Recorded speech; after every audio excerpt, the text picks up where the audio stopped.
भगवद गीता में छिपा आध्यात्मिक रूपक सभी घटनाएं और सारा ज्ञान सर्वज्ञता के महाकाश में स्थायी रूप से आकाशीय विवरण में अंकित हैं।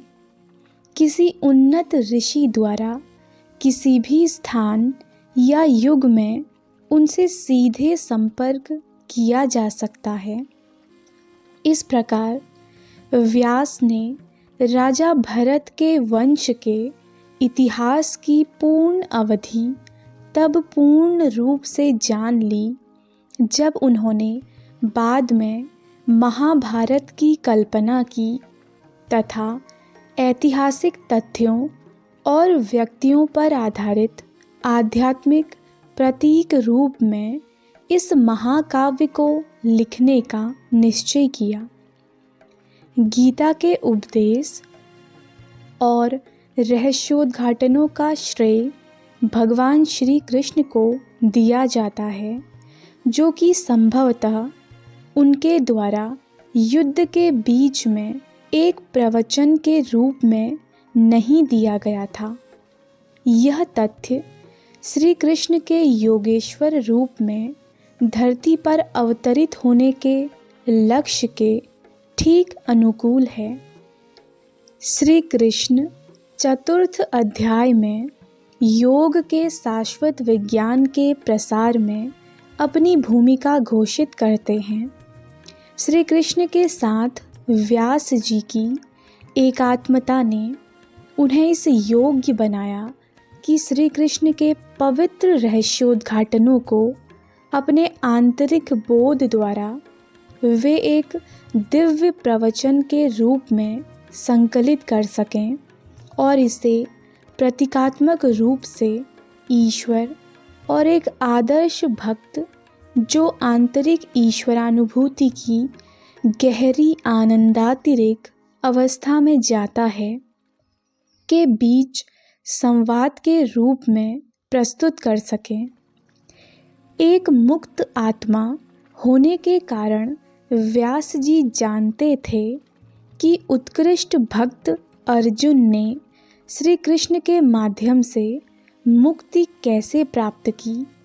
अपने महान गुरु द्वारा प्रदत्त योग विज्ञान के अनुसरण से अर्जुन को परमेश्वर ने मुक्त कैसे किया और इस प्रकार व्यास जी इसे आत्मा और परमात्मा के बीच हुए संवाद को श्रीमद् भगवद गीता के रूप में लिख सके। इस प्रकार जब हम गीता में भगवान को अर्जुन से वार्तालाप करते पाते हैं तो हमें यह जानना चाहिए कि ईश्वर ग्रहणशील भक्त अर्जुन के अंतर्ज्ञान द्वारा इन सत्यों को प्रकट कर रहे हैं। जब कभी अर्जुन भगवान से प्रश्न पूछता है तो यह समझा जाना चाहिए कि ध्यान कर रहा भक्त मौन विचारों द्वारा ईश्वर से वार्तालाप कर रहा है। कोई भी उन्नत भक्त अपनी आत्मा और परमात्मा के बीच के मौन अंतर्ज्ञानात्मक वार्तालाप का किसी भी भाषा के शब्दों में अनुवाद कर सकता है।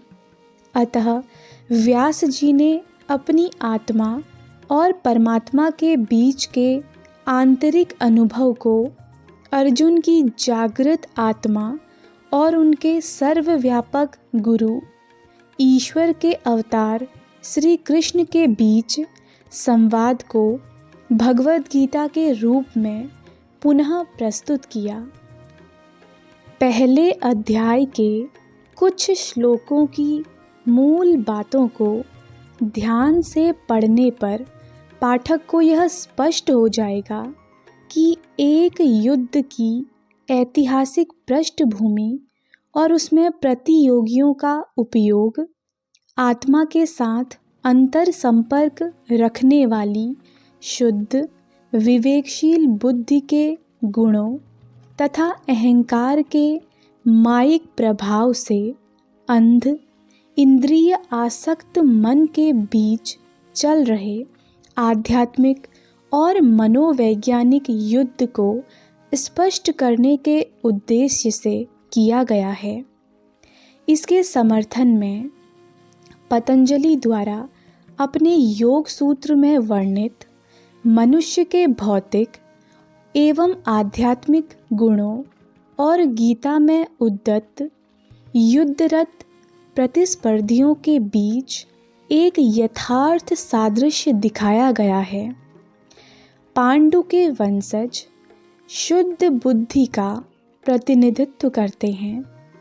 अंधे राजा धृतराष्ट्र दुष्ट इंद्रिय प्रवृत्ति रूपी अपनी संतानों के साथ अंधे मन का प्रतिनिधित्व करते हैं।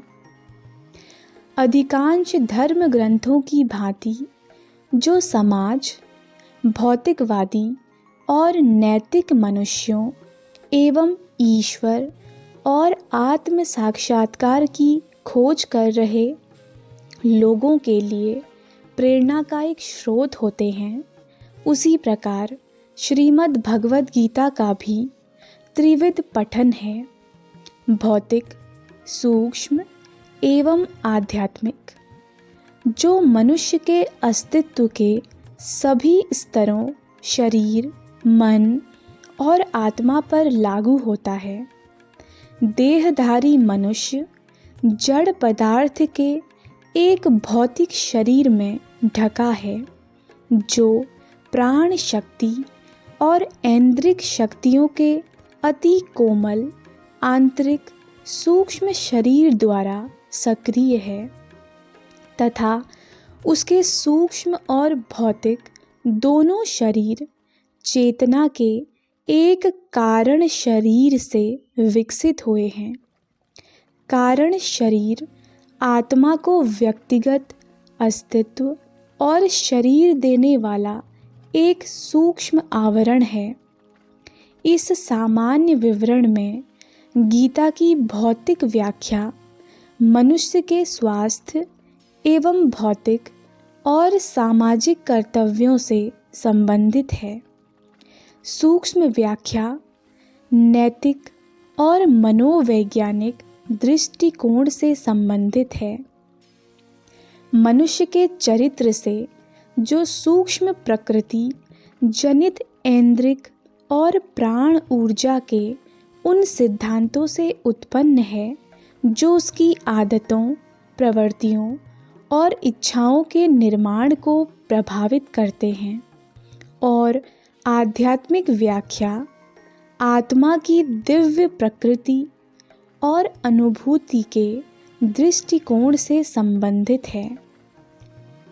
इसीलिए जबकि मैंने श्रीमद् भगवद गीता के आध्यात्मिक पक्षों पर बल दिया है, मैंने उसके भौतिक और मनोवैज्ञानिक महत्व को भी सम्मिलित किया है, जिससे गीता के ज्ञान का जीवन की सभी अवस्थाओं में व्यावहारिक प्रयोग करने की आवश्यकता पर बल दिया जा सके। सत्य मनुष्य के सर्वांगीण लाभ के लिए है। एक आकर्षक जिल्द में बांधकर एक पुस्तकों की अलमारी में आदरपूर्वक संजोने के लिए नहीं।